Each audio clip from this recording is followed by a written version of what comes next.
유대인들에게는 이 고엘이라고 하는 이 독특한 제도가 있습니다.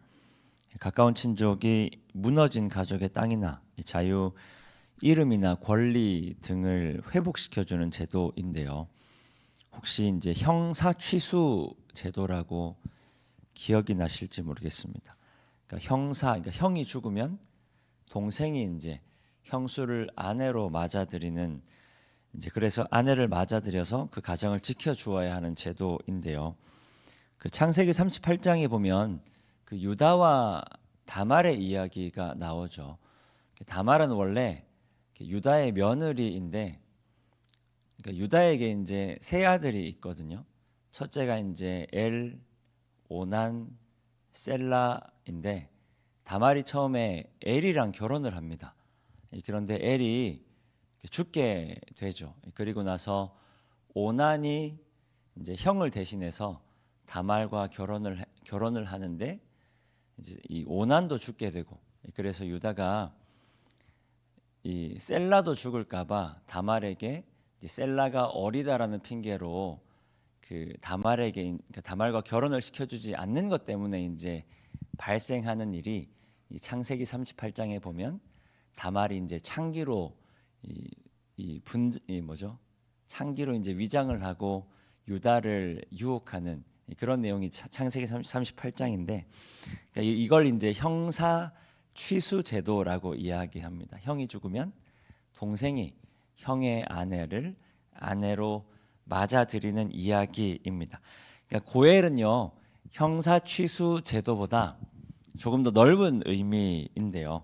형사 취수 제도를 포함해서 더 넓은 책임을 감당해야 하는 그런 제도를 말하는 겁니다. 사실 제도라기보다는 친족을 구해야 하는, 혹은 친족을 구원해야 하는 여러 책임을 함께 통칭하는 말인데, 대표적으로 네 가지가 있습니다.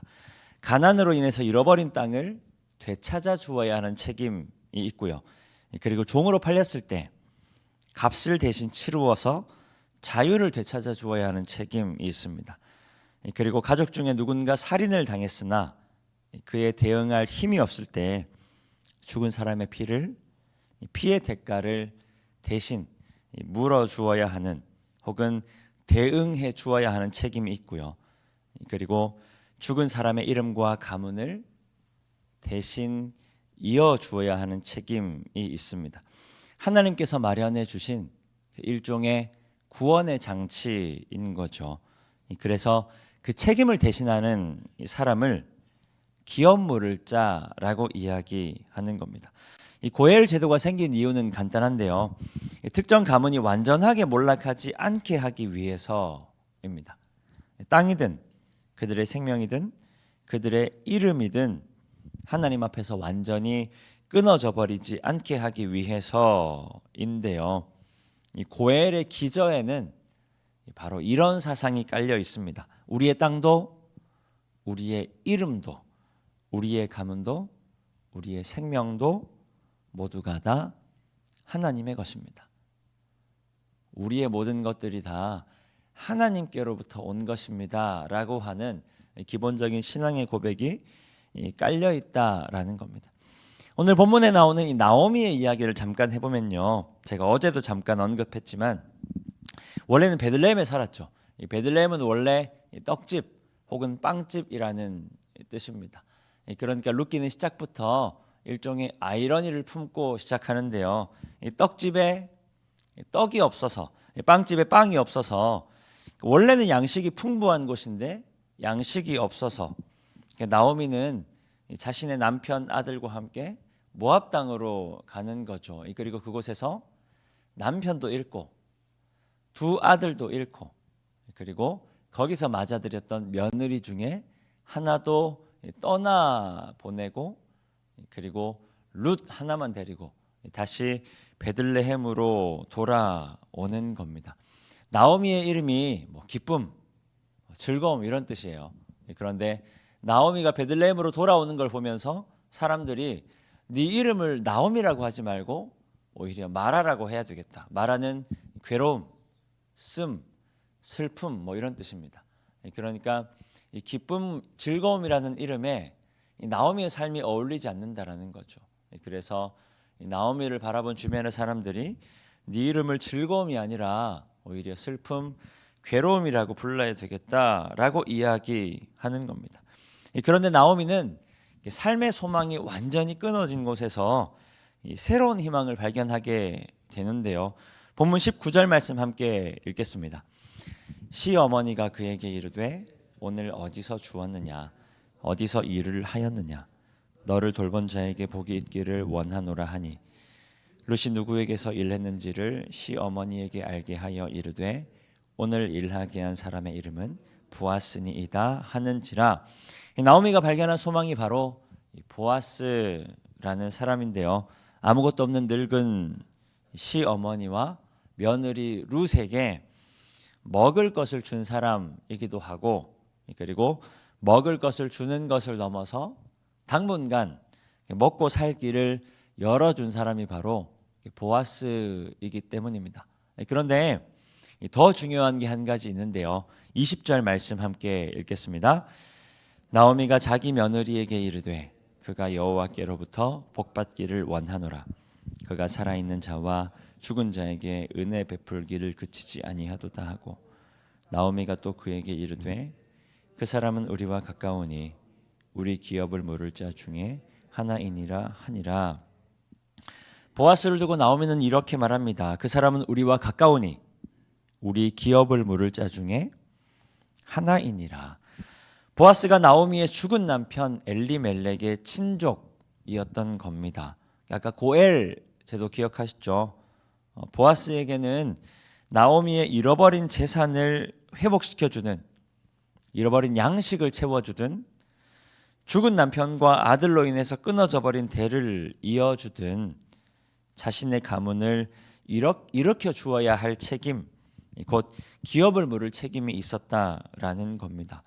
모든 것을 다 잃어버리고 절망하고 있던 나오미는 남편 엘리멜렉의 친족 보아스를 통해서 작은 희망을 발견하게 된 거죠.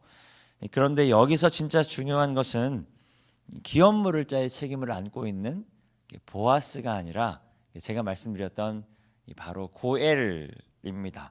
고엘은 하나님께서 자신의 백성을 구원하시기 위해서 제정해 두신 일종의 원칙임과 동시에 아까 말씀드렸죠. 고엘의 기본 정신, 고엘의 기저에 깔려 있는 정신이 뭐냐면 우리의 땅도, 우리의 이름도, 우리의 가문도, 우리의 생명도 모두가 다 하나님의 것이다. 고엘은 내 것이 아니라 온전히 다 하나님의 것임을 인정하는 제도이기도 하고, 그리고 그것을 인정하기 때문에 유지할 수 있는 제도이기도 합니다. 보아스는요, 부유한 중에 있었지만 자신의 것을 자신의 것이라고 생각하지 않고 하나님의 것이라 인정할 줄 알았던 거죠. 그리고 나오미는 절망과 처절한 상황 가운데 있었지만 자신의 생명이 하나님의 것임을 인정하고 또 그에 대한 신뢰가 있었기 때문에 보아스를 통해서 소망을 바라볼 수가 있었던 것입니다. 그러니까 고엘은 하나님 안에 있을 때 우리는 비로소 안전할 수 있음을 우리에게 보여주는 것이죠. 우리가 세상의 여러 가지 것들을 의지하면서 이 세상의 것들이 우리를 안전하게 하고 우리의 삶을 지켜줄 것이라고 생각하지만 그런 것들이 아니라 우리가 하나님 안에 거할 때 참된 안전, 참된 평안을 누릴 수 있다라고 이야기하는 겁니다. 우리가 살아가다 보면요, 일이 잘 될 때도 있고 안 될 때도 있잖아요. 무언가 잘 풀릴 때도 있지만 왠지 모르게 답답하게 안 풀릴 때도 있잖아요. 내가 뜻하는 대로 될 때도 있지만 내가 뜻하는 대로 안 될 때도 많잖아요. 오히려 내가 뜻하지 않았던 대로 혹은 이렇게만 안 됐으면 좋겠는데 하는 방향대로 삶이 흘러갈 때가 있잖아요. 돈이 많을 때도 있고 돈이 적을 때가 있죠. 건강할 때가 있고요. 그리고 쇠약해질 때가 있습니다. 그러나 그때마다 우리가 자만하거나 절망하지 아니할 것은 우리의 부유함도 가난함도 우리의 강건함도 쇠약함도 내 것이 아니라 다 하나님의 것이기 때문입니다. 우리는 하나님 안에 있을 때 삶의 어떤 형편이냐를 떠나서 하나님 안에 있을 때 비로소 흔들리지 않는 참된 평안을 누리게 될 줄 믿습니다. 오늘 어린이날 휴일인데요. 하나님 안에 평안한 날 되시기를 축복합니다. 여러 가지 일들로 여러 가지 삶의 상황들로 일희일비하기보다는 내 것이라고 여겼던 것들이 내 삶이라고 여겼던 것들이 다 하나님의 것임을 기억하며 하나님의 생명임을 기억하며 하나님 안에 온전히 거함을 통해서 세상이 아니라 하나님께서 주시는 참된 평안 안에 거하는 우리 모든 성도님들 되시기를 축복합니다. 이 시간 주신 말씀 기억하며 함께 기도하겠습니다.